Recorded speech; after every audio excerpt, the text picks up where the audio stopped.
Hey, on this video, we're going to be talking about how to simplify complex creative financing terms with your sellers and speak English to them. Because so often on Propelio TV, we talk about out-of-the-box creative strategies to get the deal done. But we don't really talk about how to convey that to the seller themselves. So today we've got Diaz on the show out of San Antonio, and that's what we're going to talk about. So stick around, lay back, grab a note pen, and if you can't watch a full hour right now, click the watch later button, and we'll see you next time. We'll see you in a minute. Propelio TV is sponsored by Noble Mortgage and Investments, Batch Skip Tracing, Think Multifamily, CreativeCashflow.com, and Lifeiner.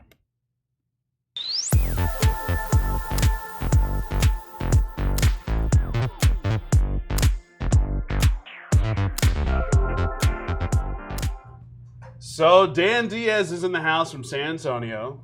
Welcome. Pleasure to be here. Thank you so much for having me. I'm super excited, and I really like the intro that you gave, because I think when it comes to seller financing, a lot of people think or perceive that it's very complicated. Right.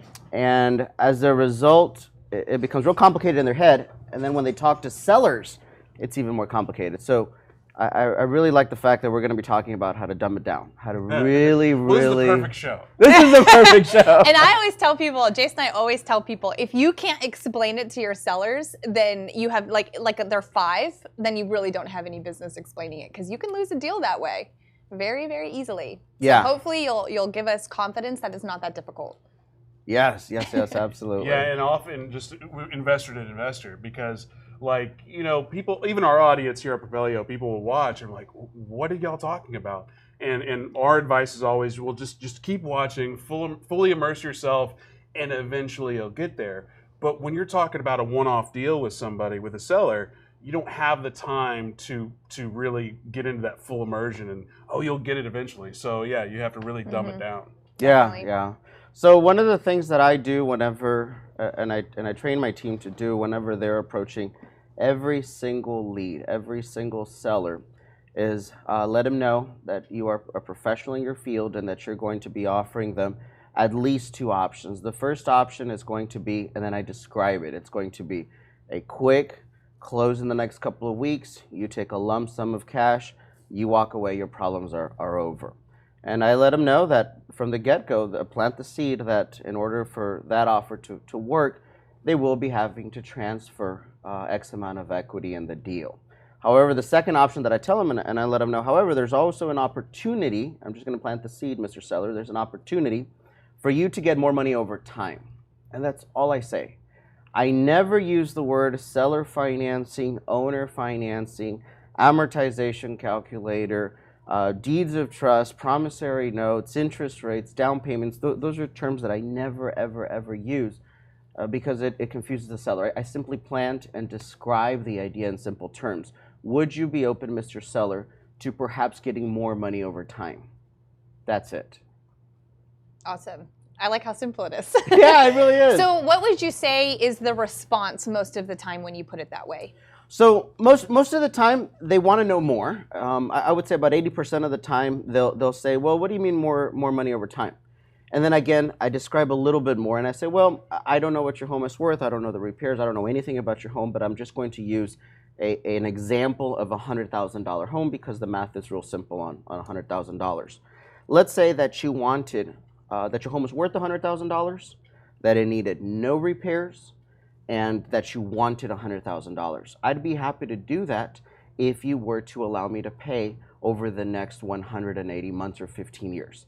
So if you accept equal monthly payments over the next 15 years, I'm happy to do that.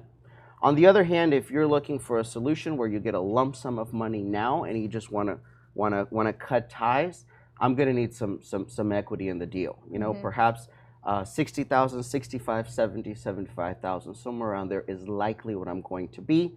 Again, assuming the home is worth $100,000 and it needs no repairs. So in the very beginning, it's just very, very descriptive in what I do.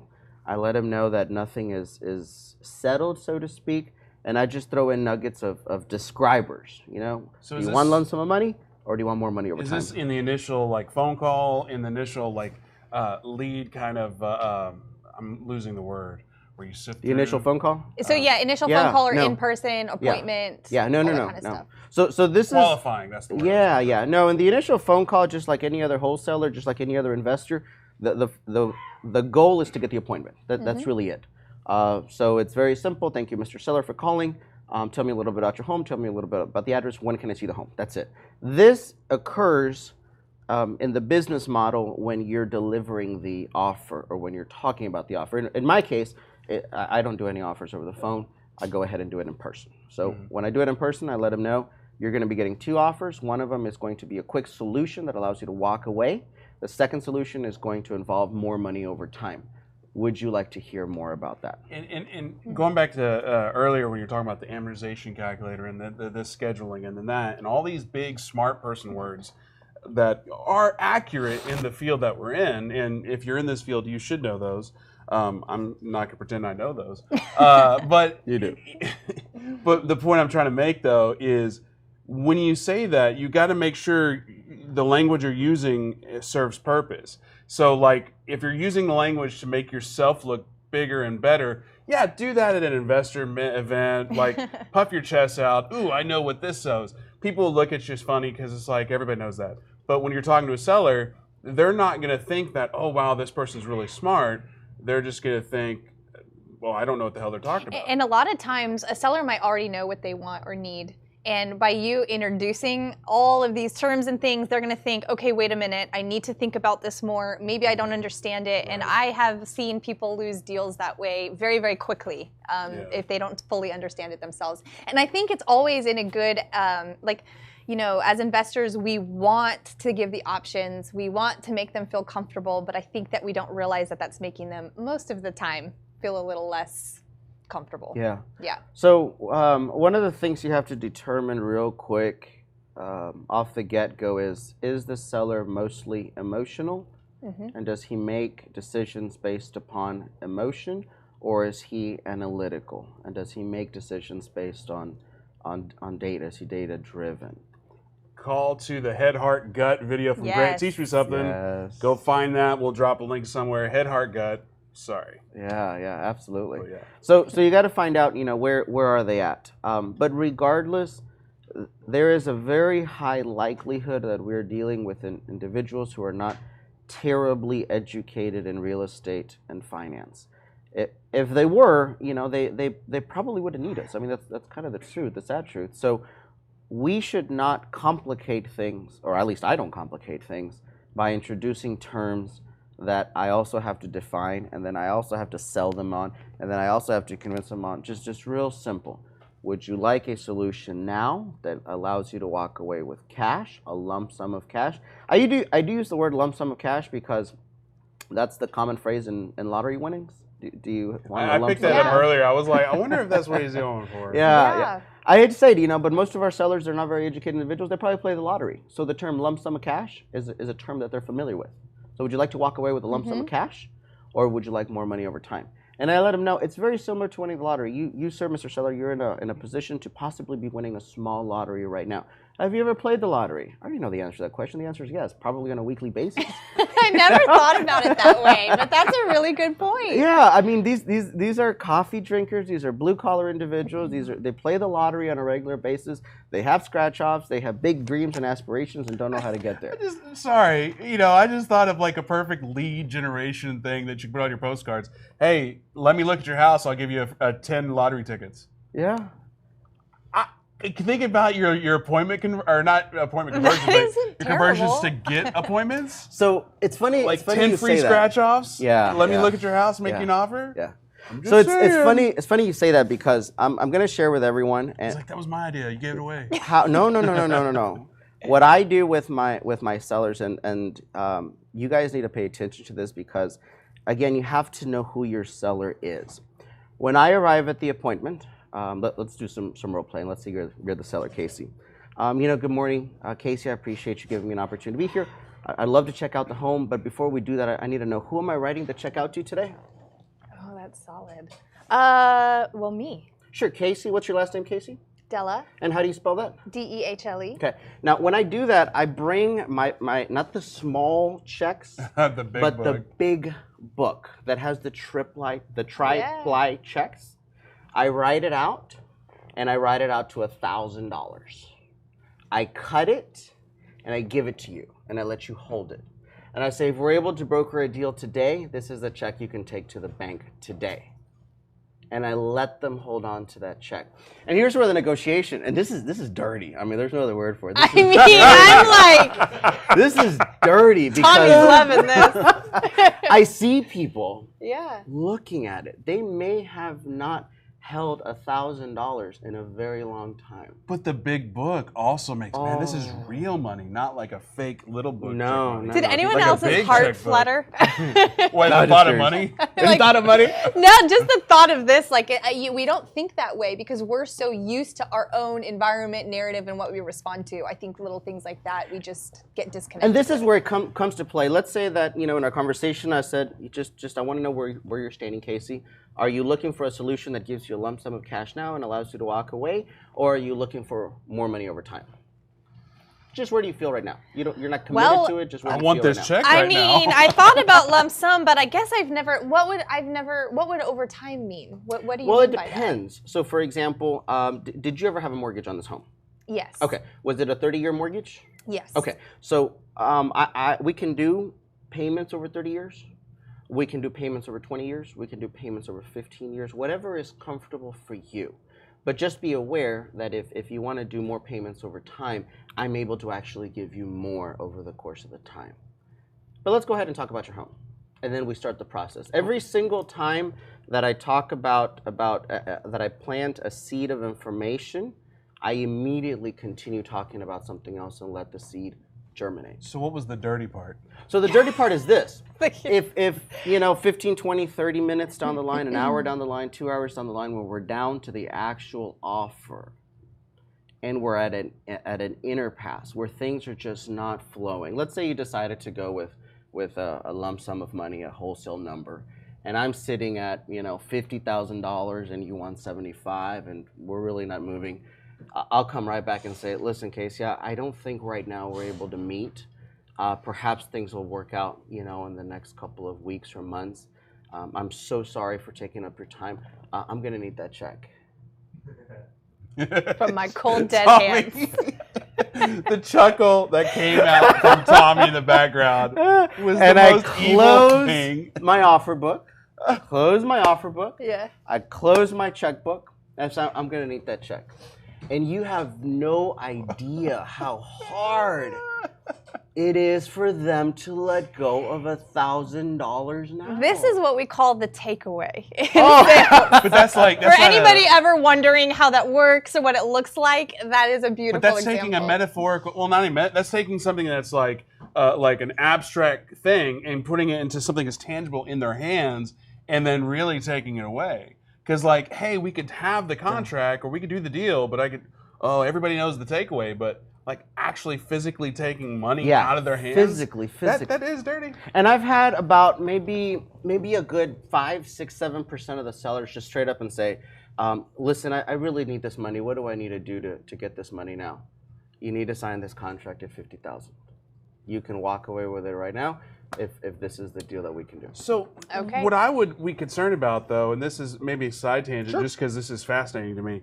You get a contract, you give them $1,000. What are you doing to make sure that contract for $50,000 is actually a good contract? Because what if it has a lien for $150 on it? That's a good question. So a couple of things that I do before I even go to the appointment is I do my research. I know what the ARV is. I also know how to do title search. So I'm about 98% sure of what the title looks like at that point. I already know, who I need to get signatures from. Is this going to be a 1, 2, 3, 4 person situation, or is this going to be a 20 heir situation? If it's a 20 heir situation, it might be $100 check. This I'm talking about a situation where I know you're the only owner. I know there's a small mortgage on it. I know it's a simple deal to do. I know who's on title and I know who I need to close with. I don't do this where it's like a vacant abandoned property and possibly 20 years and it's been in the family for 50 years or something like that. Yeah, it's good that you clarify how you use that because Very it's for powerful. example, if you have a foreclosure The check is situation, $1,000. I could potentially use $1,000. Right.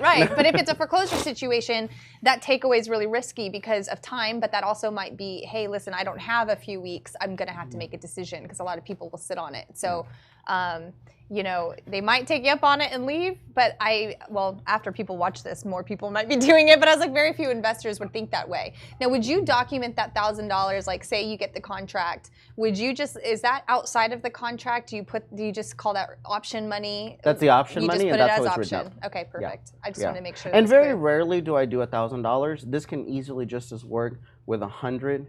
I've done it with $50, and it's sad, but it's true that people have a hard time letting go of $50 as much as they do 1,000. Right. But the whole concept is giving them something in their hands that they're holding on to, and I love it. Just as we're walking through the house, they're looking at it, they're holding it. It's the big checks, so somehow it seems more. I don't know. It feels more official. Almost. It feels more official. I feel kind of bad saying this on camera, but like I could just imagine like getting checks back that have tears. Oh, stop Oh, it! shut I'm like, up. what a I get evil, checks evil back man. with sweat. But Oh my gosh, and that's so bad. like I said, it's the drama of getting out the Right. big book. It's the trip lie. It's. I mean, for me, it's $100 pen, but people have never seen a en banc plan for a lot of times. So Right. it's seeing, and my signature always gets a lot bigger on checks, and it's just all the psychology associated with it. Right. There's a lot to that for sure. So, I think we okay, got lost, but go ahead. he's still on this whole checklist. Sorry, let's get back to the topic. Anyway, okay, so that's an awesome way to get in. And so we've kept it really simple in terms of explaining just two options for them. So how would you proceed if they decide to go and explore money over time? Sure. So I let them know, well, money over time, it's just a simple agreement where you agree to accept money over time. It'll be equal monthly payments. You're going to be protected by certain documents that'll allow you to take the home back easily and quickly in case I don't pay. Now here I want to put a parenthesis. I didn't say deed of trust. I didn't say promissory note. I didn't say filed in Bexar County. I didn't say all those things. I said you're going to get a few legal documents that'll allow you to take the home back should I not pay you. So you're very well protected. Yeah, I want to pause on that one because I think I've heard a lot of people say, how do you explain this to them in a way that makes them feel comfortable? And I think that's the best way is giving them the security. Hey, listen, if I don't pay, you're going to be able to take this house. I could put work into the house and you're still going to be able to take it back. That's an approach we've taken that works seamlessly every time. Yeah, and I let them know, and every dime that I've paid you up until this moment is yours to keep. I'm going to be very honest, Mr. Seller. I hope your intention in doing this deal is not that you get the home back, because to date, no one has gotten their home back. Rather, what they do is they get their money every single month, just like we agreed upon. Yeah, and the typical rebuttal to that, or is like, well, this whole situation of, well, what if you don't pay? Well, let's be honest, Mr. and Miss Seller. If I buy your house for $50 and I put $20 into it, I'm not going to risk the $20 I just put into it for a $1,000, $1,500 payment. Yeah. So, because that's a lost investment. So that's the easiest way to negate that risk. Do you find rebuttal. that sellers often don't really want a lot of details, even when you get further into the deal? So, how much detail do you end up giving them in the transaction? I end up giving them as much detail as they want Okay. by their questions. Going back to the situation of are they emotional or are they analytical? If they're emotional, they just want to know that I have integrity and that I'm going to do the deal, and that's built with trust. If they're analytical, they might start asking me a few questions. Well, what about those legal documents that you said I'd be able to have that would allow me to take the home back?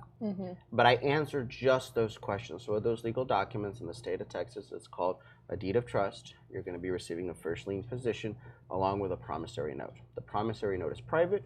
It's going to remain in your files. The deed of trust is going to be filed downtown at the Bexar County courthouse. And I shut up. Yeah. Do you go into details like, and this is all done third party? It's not like it's me doing it for you. The title company does this for you, and they're not affiliated with me, or do you just not even go into that at all? I do, again, depending on what they ask.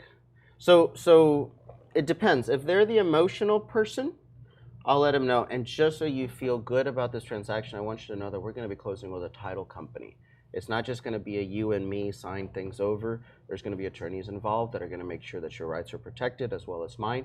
We're going to be closing at a title company just like you did when you bought this home or when you bought a mortgage. Right. If they're the analytical person, I'll tell them the same thing, but I let them know, just to put your mind at ease and just to give you a heads up of how the transaction will occur. Within the next week or two, you're going to be contacted by such and such person from Alamo Title. That's our standard title company in San Antonio. They're going to want a little bit of information from you. If you have any questions, let me know. Provide them information. They're going to make sure that the closing stays at par so that we are able to close within the next, 30 days or however long we agreed we would close. Right. Well, I think that's a good time to take a break. And when we get back, we're going to keep on going to this conversation of speaking English and dumbing it down for, like, basically, if you could talk to Ryan about this stuff, then you could talk to a seller. But I do want to point out, we got a couple people watching, like Astrid, Jeff, Jalissa, Kelly, Delanda. Is it Delanda? Delanda, Katie. And yeah, like Astrid, when you were talking about the check thing, she's like, wow. So we're going to take a quick break. When we come back, we'll get more into this with Dan. And then we'll break out Casey's book of notes and all her questions. So we'll be right back. The Propelio Academy, an all-in-one education resource for training in wholesales, subject to wraps, short sales, flips, rentals, BRRRR, property management, and more. Go to propelio.com/academy to get your scholarship today.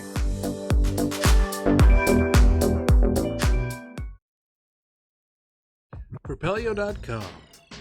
What does Propelio offer? Lead generating websites, access to true MLS comps, off-market lead lists, and deal alerts. Get them all today at propelio.com.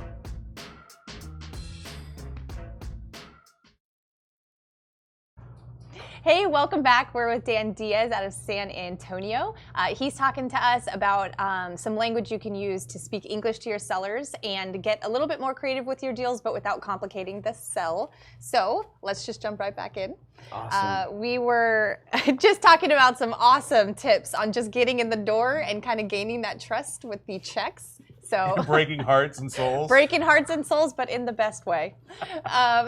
So what if there's anything, if you want to continue, if there's more that you do there, I eventually want to just kind of ask you about some of the first deals that you did. Sure. In terms of how you structured them and how you communicated them to the seller. I think that'd be a great way to figure out how to do this. Yeah. So I love talking about the very, very first deal that I did.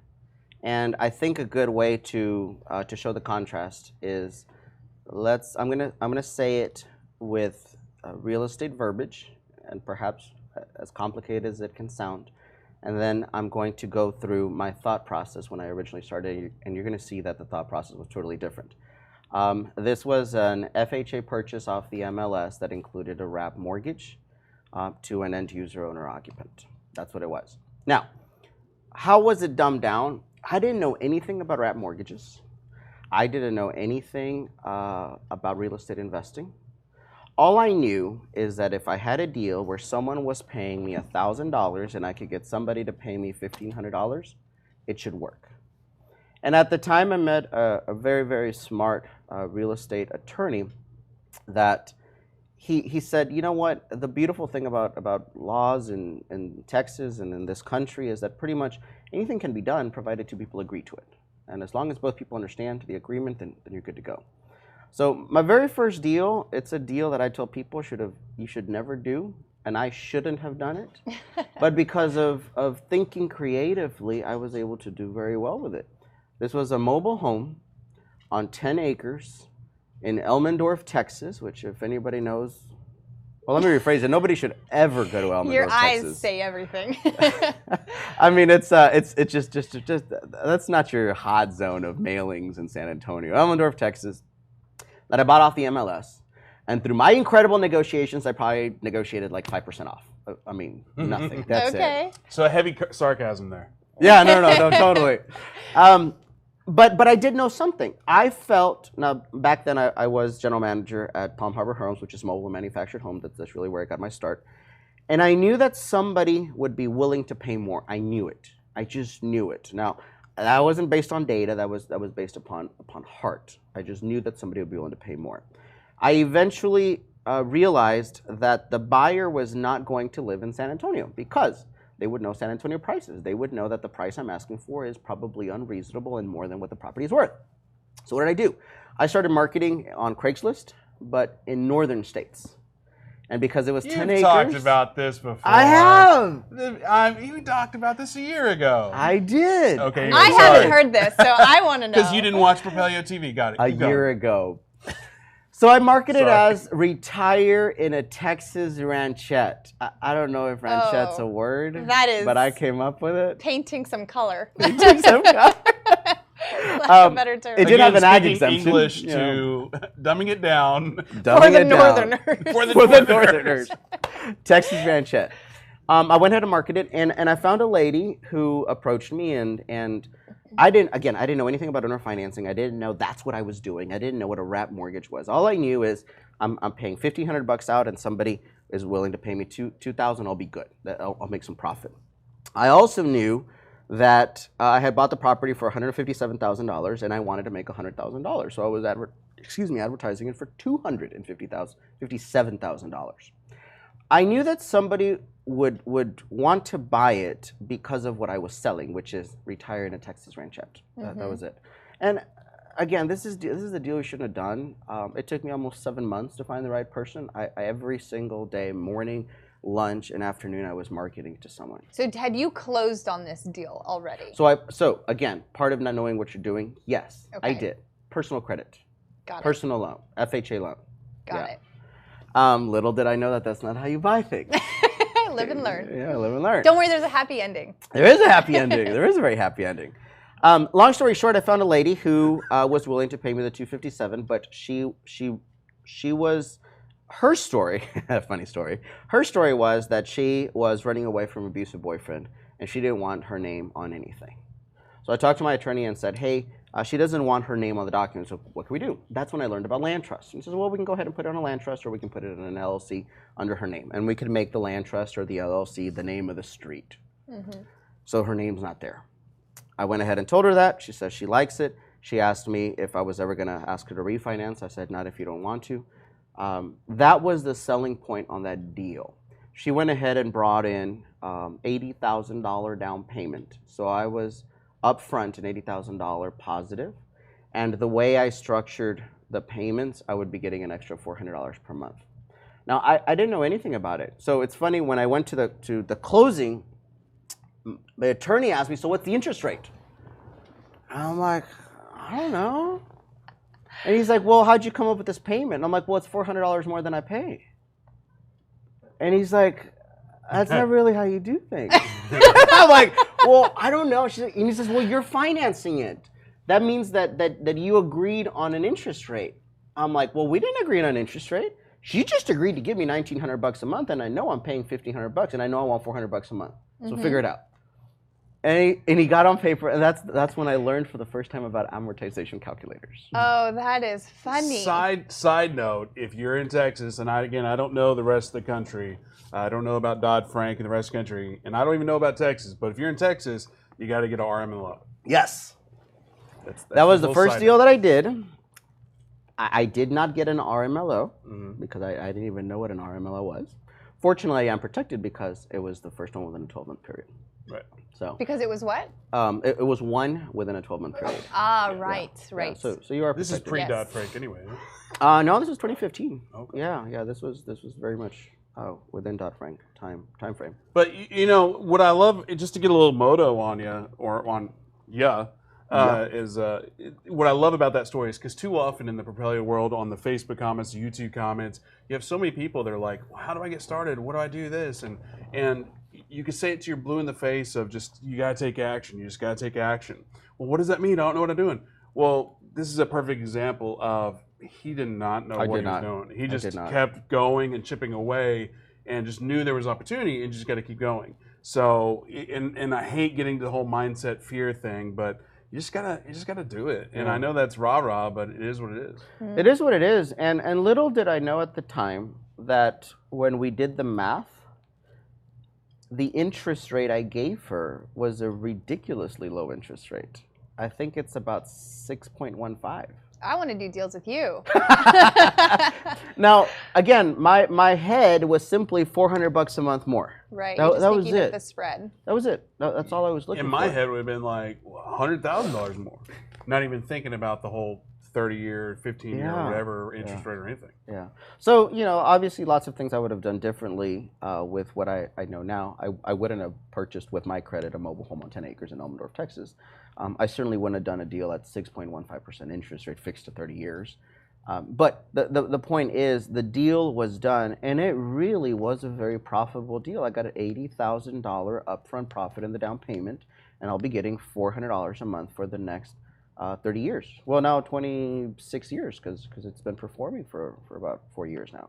So I did that because I thought in simple terms. Can I get somebody to pay me more money?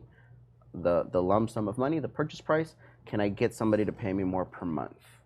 Later on, I filled in the blank spaces where it's like, okay, how you get somebody to pay more per month is you charge a higher interest rate. But what's funny is you already had the spread covered, right? Like that was and that is the most important part, because if people don't understand how to cover themselves, then obviously you're not going to have a good deal. You can reverse engineer the rest. And what's real funny is, oh man, I gotta love my agents here. But she talked to an agent the week that we were about to close, and she calls me. And she says, Dan, I want to have a conversation. Sure, absolutely. What can we talk about? We're about to close in a few days. And she says, well, I talked to an agent, and the agent let me know that $257,000. I know that's what we agreed on, but she thinks it's a little bit more for what I'm getting. I said, okay. So what are you saying? Well, she feels that 150 is a little more fair. I said, okay. So are we closing or not?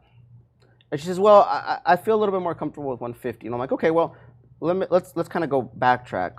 If what you're saying, and help me understand if I understand correctly, but what you're saying is that the home is only worth 150 according to you and according to the market, you're probably right. Yeah, I agree with you. So if you'd like to go out and get a loan and pay me the 150, we're good to go. Would you like to do that, Miss Seller? It was a lady. Well, you're still going to carry the note. No, you're only buying the home. Yeah, and what the agent did not put into the equation is what's the value of me carrying the note. Do you remember, Miss Seller, about a month ago you talked about that it was very valuable that your name were to never be on any documents? Do you remember that it was very valuable that I would never ask you to refinance? Do you remember that we talked about how important it was that there was no documentation, because you're in a situation where you don't want anything to be under your name in the state of Texas? I'm curious if the agent assigned a value to that portion of the deal, because I suspect they might have not. And I don't know what that's worth. How about $100,000? That sound about right to you? Let me know. That's solid. Yeah, I'm like thinking, is that dirty or is that just like? That's dirty. Well, You're like, I'll admit to it. That's dirty. But at the same time, listen, there is no way you can put a market value on carrying a note. I mean, well, you can, and we do, but You can and we do. we do. But I mean, there's terms that we tend to do, but you can't forget that there is value to a seller that you can monetize, to some degree. I think people kind of get caught in their head about that sometimes, but you're doing a service for her.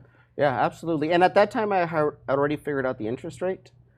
And I felt that it was a pretty low interest rate. I really did. Of course, I'm not going to change, the agreement that we had done.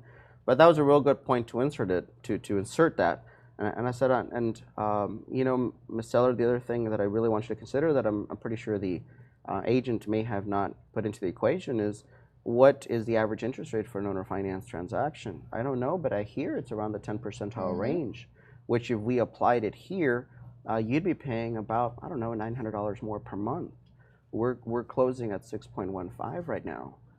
So you let me know what you like to do. If you wish to not move forward, no problem. I've actually got someone on the waiting list that would like to close after you. If you decide to say no, just let me know. Are we moving forward or not? And shut up. And she says, well, yeah, I think we're good. I'm like, all right. That's awesome. Yeah. So you still carry this. You gotta note stick to your this day, batteries. right? Yeah, that's awesome. But you still make money off this. This is still you still hold that note. Awesome. So one question I had that kind of goes back to our original topic, because this is essentially it's not a wrap because what is a wrap? Yeah, it is a wrap. Yeah.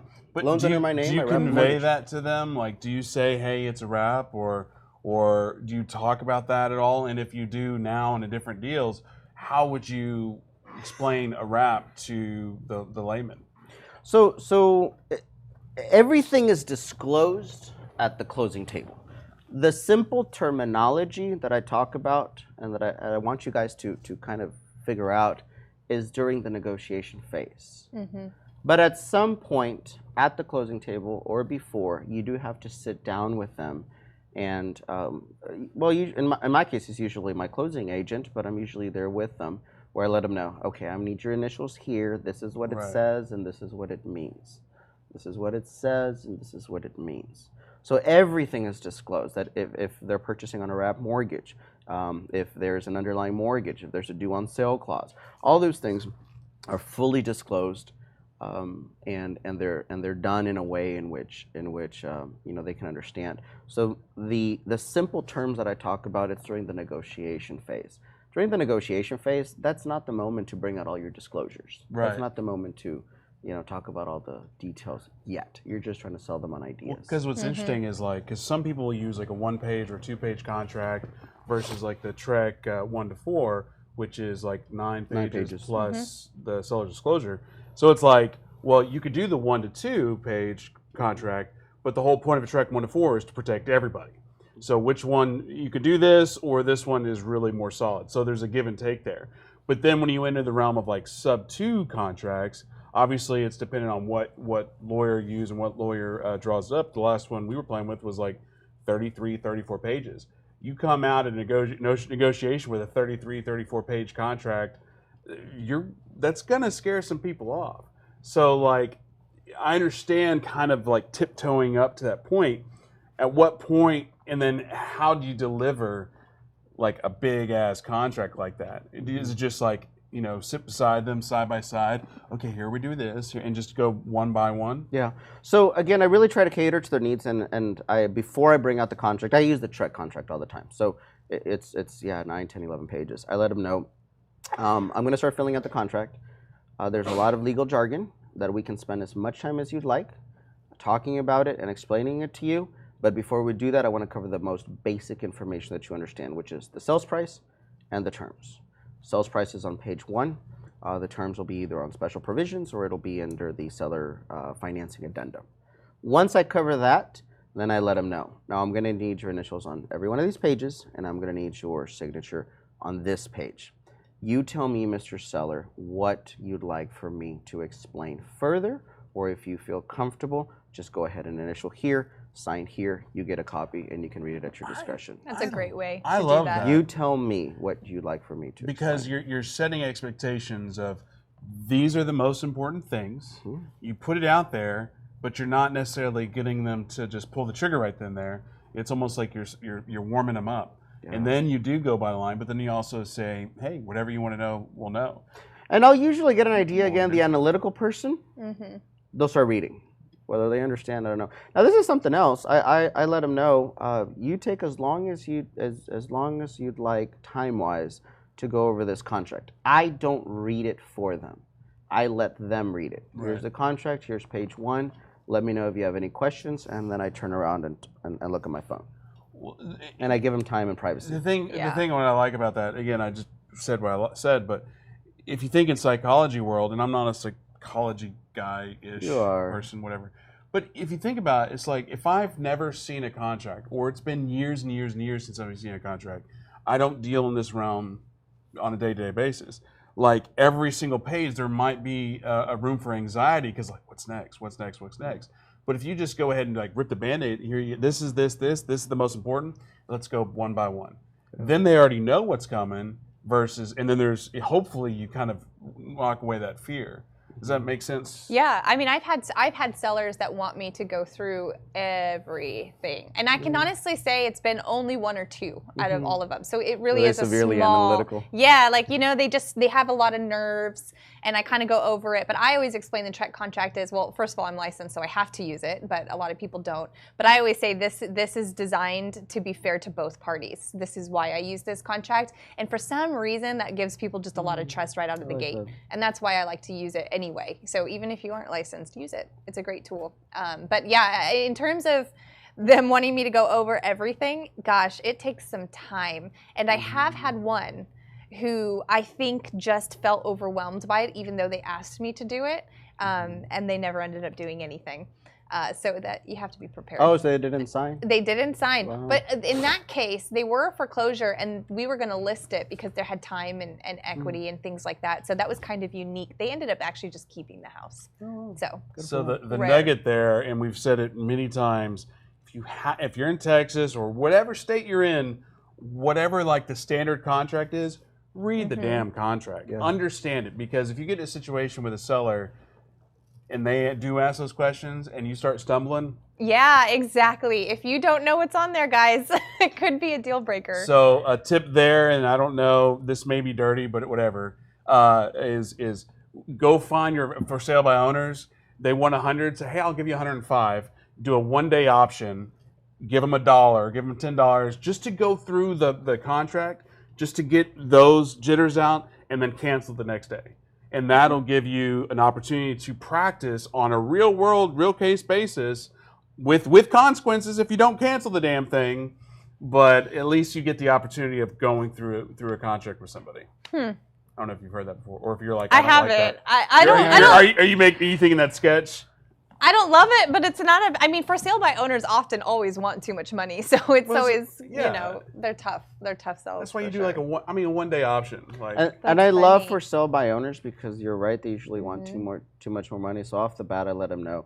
Unfortunately, I can't give you that much amount of money in one lump sum. I'm sure you've figured it out already. You know, that's why your home is still for sale. But just out of curiosity, would you be willing to accept that amount of money, the exact amount that you're wanting, over the next 15, 20 years? Do you market to for sale by owners?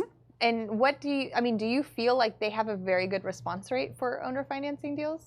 Depends, because it depends on their underlying mortgage. Lots Right, of of times there course. is an underlying mortgage. Okay. So I would say, if you take a shot in the dark, about 60% of for sale by owners, they've done the math and they realize that after paying realtor commissions and closing costs, they're gonna have to bring money to the table. So they figured, well, I'll just do for sale by owner, and you know, I'll come out clean. So sadly, most of the time, about maybe 60%, they don't have sufficient equity in the deal Right. to make it worthwhile.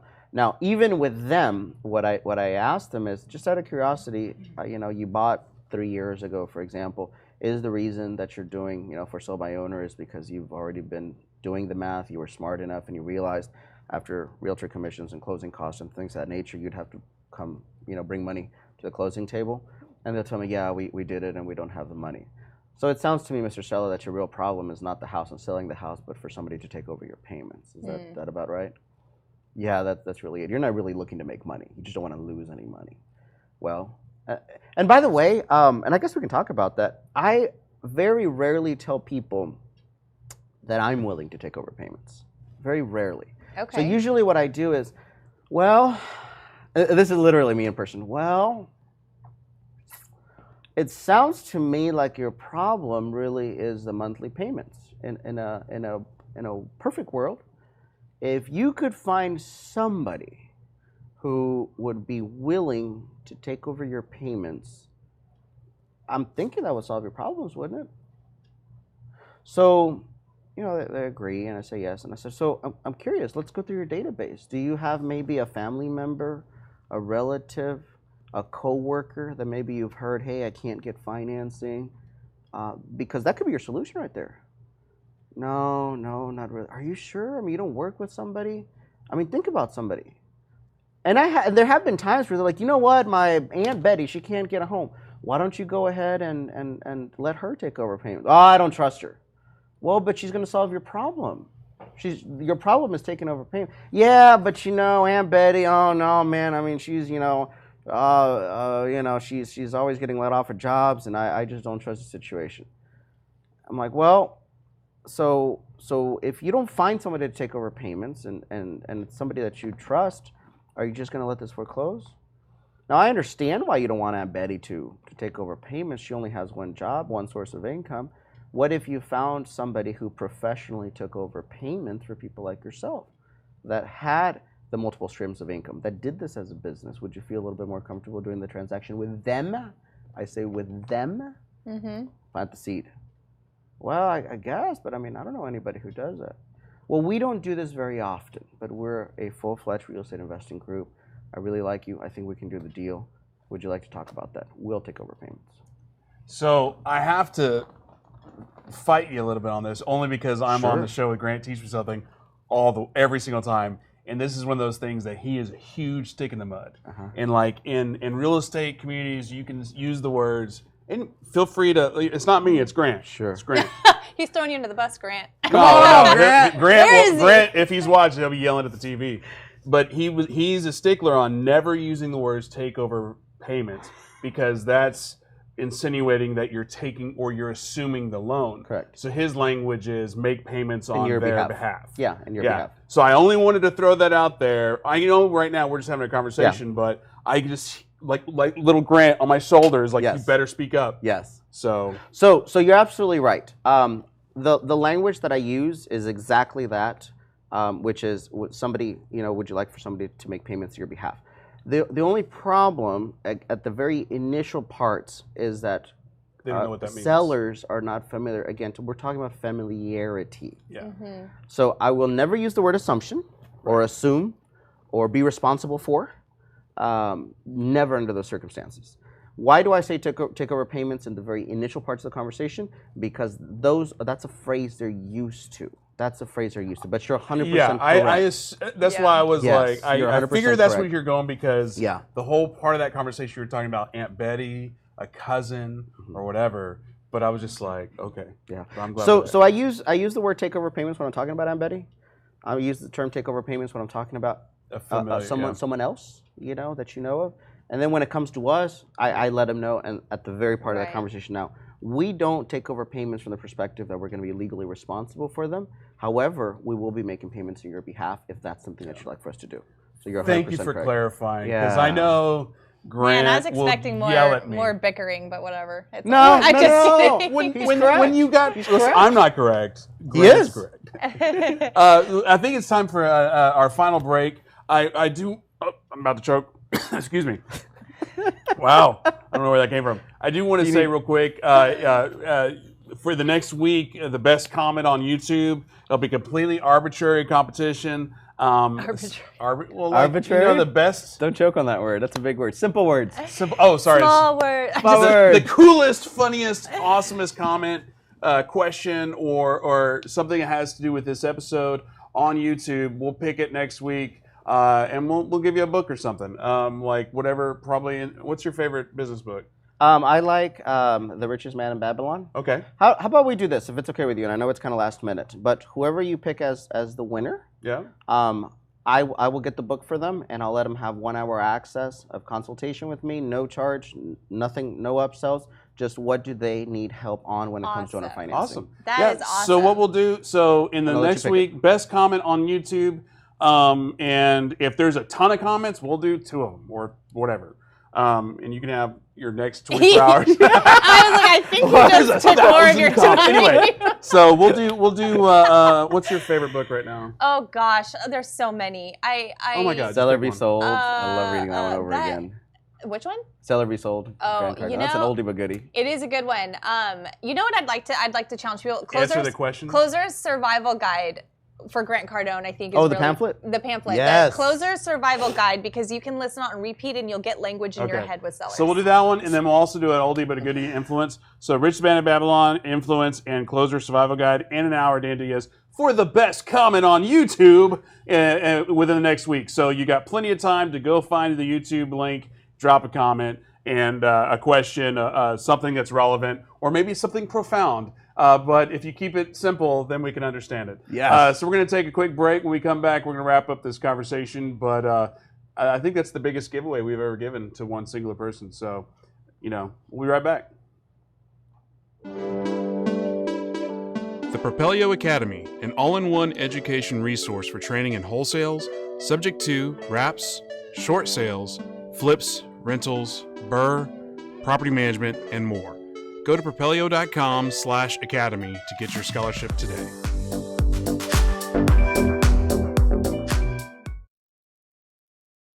Propelio.com. What does Propelio offer? Lead generating websites, access to true MLS comps, off-market lead lists, and deal alerts. Get them all today at Propelio.com.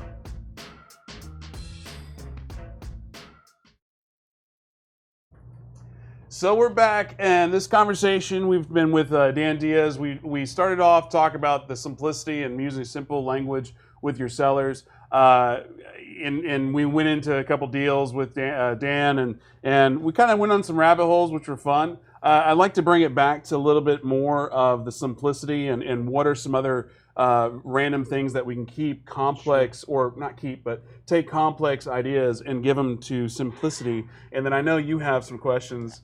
And then we'll be done. And then also, if there's questions in the comment section, I know Jason had a good thought. I'd like to hit that here in a minute, but we'll do that here in about 5-10 minutes or so. So awesome. Casey? Well, let's pick up where we left off, shall we? So something that I want to share is, and it goes with the whole topic of dumbing it down and using simple words and phrases. And maybe this is a little bit of homework that the audience can take. Make a list of owner finance terms and find ways to make them simpler sounding. Dude, that's so. So- I don't want to interrupt, but I have to Sure. interrupt because, that's so brilliant, and it's so stupid, simple, smart. But it's like, how often do you just get a damn piece of paper? Yeah. Owner finance. What does that mean? And then boom to boom, boom to boom. That's. I'm sorry, my head's broken right now. No, it's good. Or Sorry. take that and maybe pick a family member, maybe of different ages, and explain it to them and ask them if they understand or give it back Or a to you. child. I mean, I do. I'm a firm believer that if a 5-year-old cannot understand what you're saying, you probably shouldn't be giving these options. So Yeah. a kid, make it simple. Sorry. I No, interrupted you. that's exactly right, to your point. So for example, sometimes a seller will ask me, well, how much are you putting down? And that's where I get to act dumb. And I say, I'm sorry, down? What is that? And I shut up. And then I let them describe, because the irony is they might have a totally different mindset of what down or down payment is than what I'm thinking. So I do shut up. I say, I'm sorry, what do you mean by that? And sometimes they'll say something like, well, like down payment, like money up front. Oh, you mean you want me to make a few payments in one lump sum? Is that what you mean? Now think about it, the power of that language, what I've walked myself into. Let's say they want a $10,000 down payment and the payments are $1,000 per month. I've changed the conversation to, oh, you want 10 months worth of payments up front.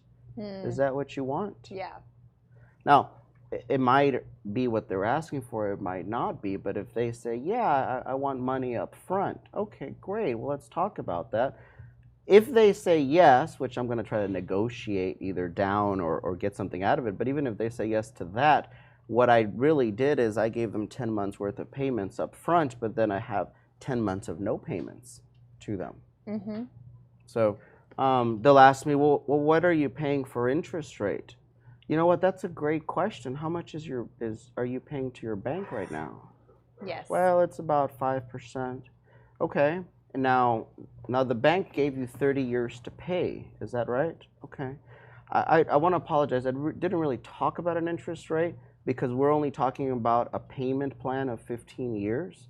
But if you're willing to give me, like the bank gave you, 30 years to pay, then I'm happy to give you what the bank is charging you, which is 4.5% or whatever it is they're paying.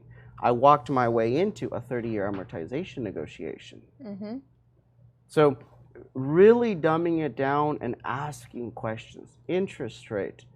Well, what do you mean? Where did you get that that term from? Is the bank charging you interest rate? Of course, I know what the bank is charging them. Well, they're charging you interest rate because they're giving you 30 years to pay. I only want 15. Now, if you're willing to give me 30, I'll give you the same interest rate that the bank gave you, because that's fair. And of course, I know whatever the bank gave him is going to be like 4 or 5, maybe 6%. The question I would have, to interrupt once again, I'm sure comments in the YouTube would be like, stop interrupting, but would be, how did you always have this natural ability to be both really dumb and really smart at the same time?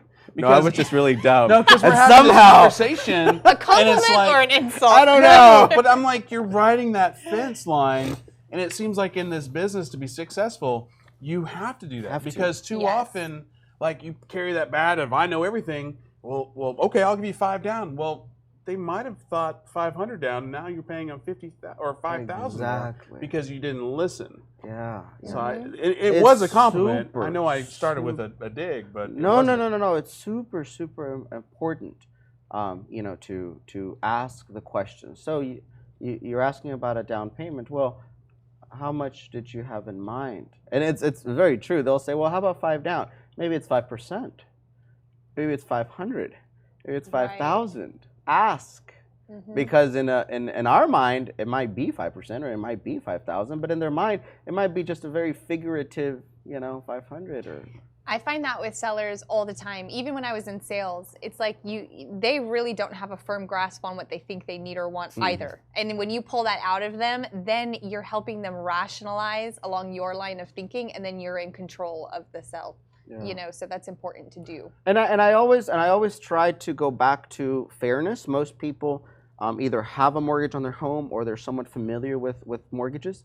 So if they say something ridiculous like, "Well, I'd like for you to put 20% down," wow, that's a lot of money. Did you have to put 20% down when you bought this home? Yeah. Usually the answer is no. Well, how much did you put down? Well, I put down 5% or 3.5% or 10%.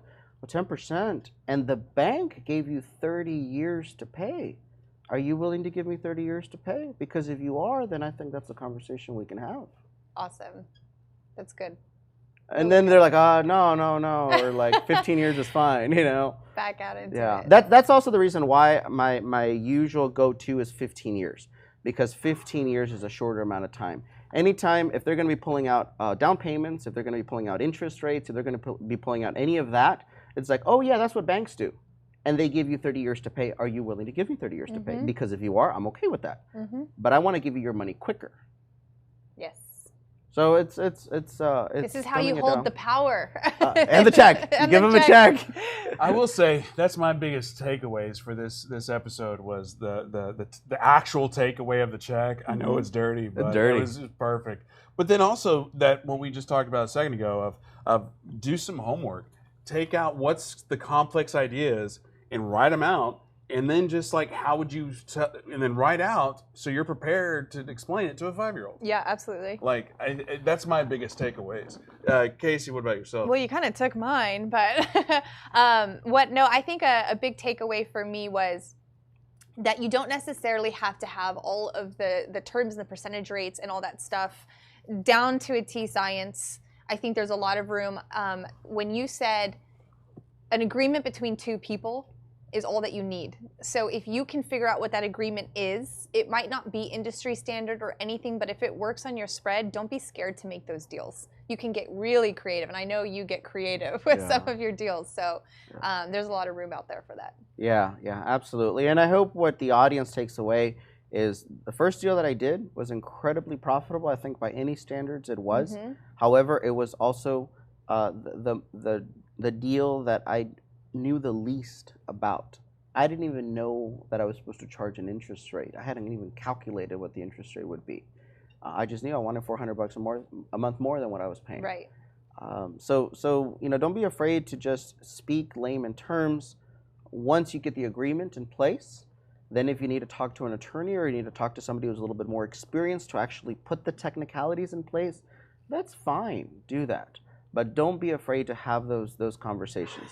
And one of the takeaways that I hope all the people who are listening, and especially if you're a dedicated wholesaler, is plant the seed of, would you be, Mr. Seller, would you be willing to take more money over time? I'd love for that phrase to be on everyone's mouth. Would you be willing to take more money over time? And you might fall into a new strategy. Like we talk about how wholesalers, as we all know, we're just kicking tires, we're working, we're hustling. This is a really good way for you to fall into a deal that might give you a little bit more security and some cash flow. Absolutely. At the end of the day. And you didn't even plan for it. So opportunity is there. So great conversation, Dan. We're going to do some quick Q&A if we got some. I know we had several comments there. Just a reminder, if you're watching live right now, but YouTube or whatever on the replays, find the YouTube link, drop a comment below. Best comment, again, completely arbitrary of whatever. Just whatever makes me laugh. I don't know what best comment really means, but I know I'm opening up for a lot of hurt. But, you know, the most interesting, the best question, maybe the best insight for the episode, that on the YouTube comments, we'll give it a week for it to kind of how about the comment that where someone actually shares their experience, and it could be good or bad or nothing happened to it, but they actually went out there and they asked the seller, would you be willing to take more money over time? And what kind of results they got. That's also in the running. We'll give you guys a week. Yeah. All of it. We'll make offers. All of it. So again, thank you, Dan. Statement. Ed, you know, value is arbitrary.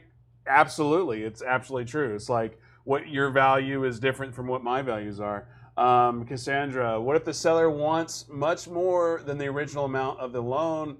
How would you go without that? Lower down the price and give them the money up front? Question mark. So here's an exaggerated way to kind of answer your question, Cassandra. Would anybody ever give $1 million to somebody, to a seller, who has a property that's only worth $100,000? Am I supposed to give the correct answer or just the answer? No. You know, would somebody ever give $1 million? Absolutely. Yes. The answer is yes. How? Terms. What kind of terms? 1,000,000 years. 1,000,000 years. So little dumber down. 1,000 years. Little dumber down. $100 a month until the debt's paid off. Yeah. Would you do a deal in which you got control and possession and ownership of a $100,000 home if all you had to do was pay $100 per month until the debt's paid off? Absolutely. Absolutely. And it doesn't matter if you end up paying $1 million at the end of the day. That's an exaggerated example. Your seventh generation will eventually. Oh, without a doubt. I think it's 800 years, if I'm not mistaken. I mean, but you can always do other things like sell your notes later, or you know, there's other ways too. But it's still, you're not paying much, and you have it in your possession. Ultimately, what you're referring to is your price, my terms. Yes. And that's one of those typical statements within real estate. That's a rule, like one of those rule of thumbs. Your price, my terms. Right. That's a good question, though. So, where we got here? One, say they want a down payment. How can you fund it with a private money? Good question. So the first question is, or the first part of the question is, I would ask them, when do you want the down payment? Because again, you're thinking that the down payment has to be done the day that you close, and it might not necessarily have to be. Maybe you could come up with an agreement where those $10,000 or those $20,000 or whatever the agreed upon down payment could be given in 12 months or in 6 months or 3 months after closing. So again, that buys you time. If they agree to an arrangement like that, then the down payment will probably come from the subsequent buyer, where they give you the down payment and then you pay them. Now, to more specifically answer your question, which I think that might be where you're going, is you can request private money, friends, family. You'll give them a second lien position. Make them very much aware of technically the dangers of being in a second lien position, but that's how you would do it, and you would protect it if you wanted to go down that route. I prefer the first route, asking the seller, okay, well, you know, it's a big deal for you to have, you know, $20,000 up front from the beginning. So what does that mean to you? Because remember, it could mean, you know, 20 months up front, and if it means 20 months up front, well, then heck, slap it on a credit card, and you know you've got 20 months of income, you know, coming in, and you can make those payments in between. That's a good point. Jason earlier was talking about the difference because we were talking about takeover payments versus make payments on the behalf, and he was stating, if I remember, we can't see it anymore because Facebook is stupid. But he basically was saying when you put it in those terms, like he would trust Aunt Betty over you because of the recourse. Like, because if you're making payments on the behalf, there's no easy feeling. It's like, well, you're not taking responsibility. Obviously, the rebuttal there is, well, I'm also going to put in like 20 grand into it, so I'm not going to miss out on the opportunity. But I'd like to hear your reaction as well. So my very first reaction is, great, let's talk to Aunt Betty. Let's do this deal with Aunt Betty. Call them on their bluff. Every time. Call them on their bluff. It works, guys. Call them on their bluff. That's great. Yeah. You're right. Maybe you should go with Aunt Betty. And now the risk is that maybe the deal will be done with Aunt Betty, and that's okay. Right. We are here to do the right thing first, and the exit strategy that is a better solution for the seller. So yes, if they're coming back with, well, you know what, I'd rather Aunt Betty do it, I'm like, great, let's do it. I'll even help you free of charge. Let's set it up. And that's the same kind of... Really trust Aunt Betty? And that's the same takeaway when somebody's talking about, well, you really think it's going to take 10 grand? My cousin Mike could do it for 1,500. Great, let's get cousin Mike to do it. Well, he's busy. Exactly. Mike, he was wanting you to bust out a whiteboard to do a bunch of crazy terms, and honestly, we just don't have time for that today. That said, subtle plug, Dan did film a ton of content yesterday for the Academy, Propelio Academy, coming out soon, his segment, so go to propelio.com/academy. Yes. And you're going to be talking at the Texas, what do we call it? Ryan Texas Jackson's Tuesday. Texas Tuesday Mastermind. Yes, So why don't you tell people where you're going to be tonight if they want to come hear you? Yes. So I don't have the address. You can help me with that. Yeah. It's gonna be. Watauga. It's gonna be. Where's it at? It's on Watauga, like Kroger Lane in Watauga. Look for Ryan Jackson, the Texas Tuesday Fort Worth Real Estate Investors Mind. I'll be over there. It'll be live. Bring your questions. Mike, bring your whiteboard if you want it. That's fine too. Portable and whiteboard. we can go from there. And that's what time is that at? 7 o'clock. 7 o'clock. So he will be in the area, guys. And then Taylor Tully, meeting a landlord tomorrow to look at one of his vacant rentals. My first thing would say is one of vacant rentals. I would turn that conversation to how many do they have and how many are they willing to sell, because everything that Dan was talking about in terms, you can buy a portfolio same way you could buy a single property. Yes, and Very I love true. talking to landlords because they got into the landlording business for monthly cash flow. So that's one of the easiest conversations that I could have. I'm like, man, it's going to suck for you to have to give up your monthly income. Have you thought of maybe a solution where you keep having monthly income over the next 10, 15, 20 years, maybe even 30 years if you want, and don't have to deal with the headaches of property, maintenance, taxes, insurance, tenants, toilets, trash. You want to get rid of that, but do you also want to get rid of the monthly income? And if the answer is well, yeah, I don't know how to do it, then just talk about, okay, well, we can come up with an arrangement where I still give you monthly income until the debt of the home is paid off, and then segue my way to that. I think That's awesome. you also have to never assume somebody knows what the hell they're talking No, about. yeah, Because absolutely. even if they have a 10 property or 100 property portfolio, they may have been a mom and pop shop just gobbling at properties and never really knowing the advanced strategies that are out there today. Yeah, absolutely. I met a gentleman in San Antonio that through the years purchased about 30 properties, and he had never heard of owner financing or seller financing. Yeah. Never. Crazy. He just old school, little by little, W-2 income. Sure. Throughout his life, started buying properties, started renting them. His mindset was, if my mortgage is $400 and I can rent it off for $600, I'm good. I'm golden, and eventually it'll be paid off. Right. He never went to seminars. He didn't have Propelio. He just never learned about all these things. Yeah, that's crazy. Jose, is it true that you could buy a house with a business credit card instead of going with private money? Why not? I mean, Go for it. I don't know. I would possible. caution you about a variable interest rate. Yeah, I was saying, Yeah, but exactly. If the question is, can you? Yeah. Like, don't they 20% interest on credit cards or something? Yeah. 25? They can be. 18 or 20. Wouldn't you rather get the 4% from seller A, seller B. Yeah. Ferris, does Propelio have an annual event or live training? We do. Currently, we have quarterly events here in DFW. Our next one's July 9th. And we do have people fly in. Last event, we had people fly in from Atlanta, from Phoenix, from North Carolina, California, Colorado. So people fly in all over the country to come do it. We get about 400 to 600 people at the event. Our next event is going to be, I haven't really pitched it yet because I'm waiting on Travion to make me a sexy image. Is it done? But the next event is going to be about lead generation and marketing. Carlos Reyes is flying in for that. We have another person, Christina, I don't know her last name, but Grant Kemp knows her, and she's like the top marketer for like 10 of the top 50 real estate investors in the country. Wow. She does so literally to hire her, you have to have like a 6-figure budget a month. That's amazing. So we're gonna have 2 speakers and then a panel, and it's all gonna be about lead generation and marketing. So if you have the ability to fly in July 9th, that's the event, and they're pretty damn epic, and it's free.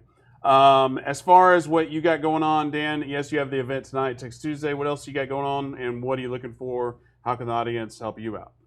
So my primary market is San Antonio, Texas. That's really where Not Restoration Land. What was Esteban?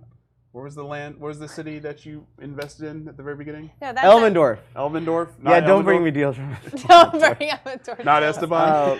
But so something that the business has kind of evolved into over the last maybe 4, 5, 6 months is connecting with local wholesalers and doing more cleanup wholesale deals where we bring them, we take them directly to the MLS. We've been partnering very successfully with wholesalers. So if you're in the San Antonio area, you want to learn more, you want to connect over coffee or lunch or drinks, feel free to reach out. My mobile number and my office number, I'm sure, will be posted up, and I'd love to connect. What's your new Instagram? Oh, my new Instagram is say it with a straight face, Ryan.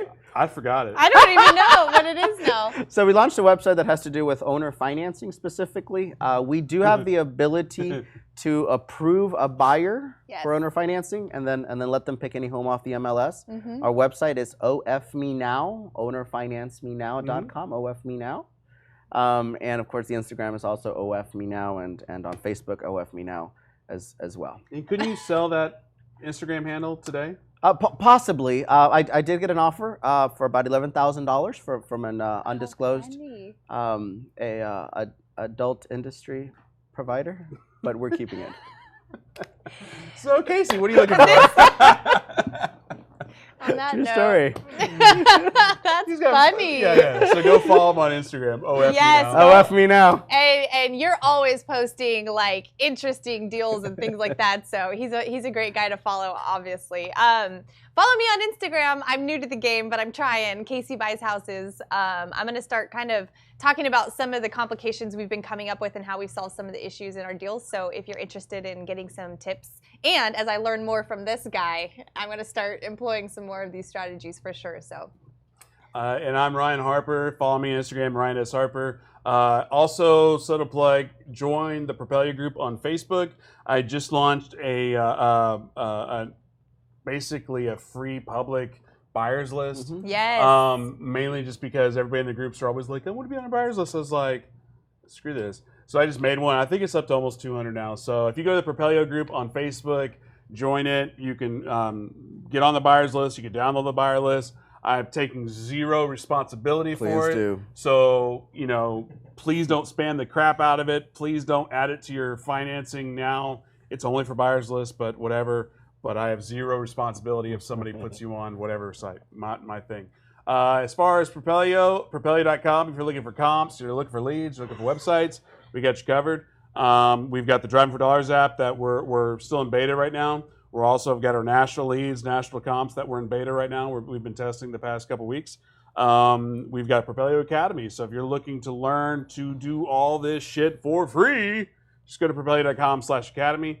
If you're not subscribed on YouTube, I don't know what to do. I mean, come on now. Just there's a button like right. That one's there. free, right? Like right there, there's a button on YouTube. Just click that button right there on YouTube.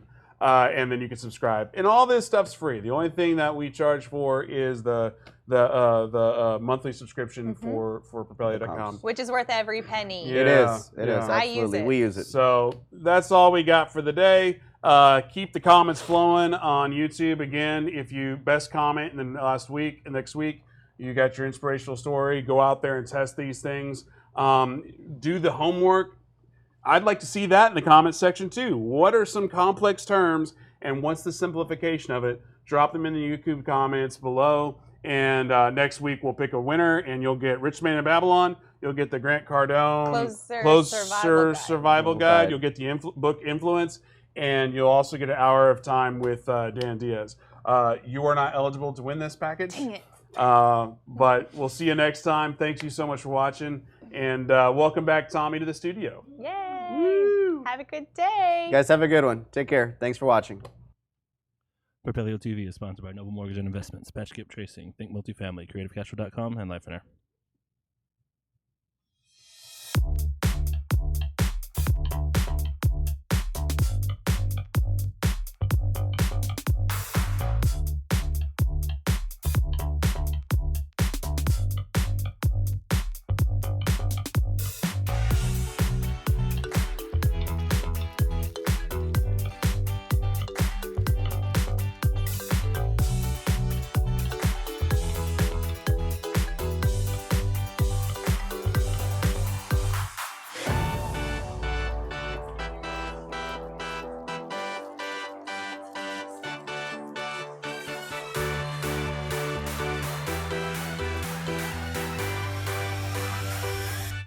Thank you, everybody, for showing up to the Propelio event. We had a great time. It's huge, as always. We love everybody that came. If this is your first event, jump on Facebook, jump on YouTube. Let us hear it. Let us know what your thoughts are.